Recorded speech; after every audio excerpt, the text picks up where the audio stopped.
Hi guys, welcome to the channel along to this video series on X4 Records LFO tool.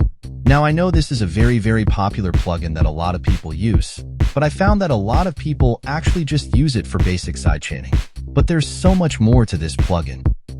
You can use it as a sidechain compressor simulator as I just mentioned, but it can also be used as an auto pan, a tremolo, and also an auto filter effect.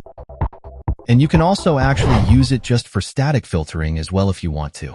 We can use it as a basic audio effect on a channel. We can also use it as a MIDI controlled effect.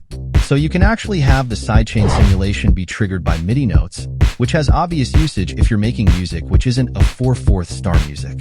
So over the duration of this video series, I'm going to be using Logic to demonstrate this, but it's going to be the same principles no matter what DAW you're using.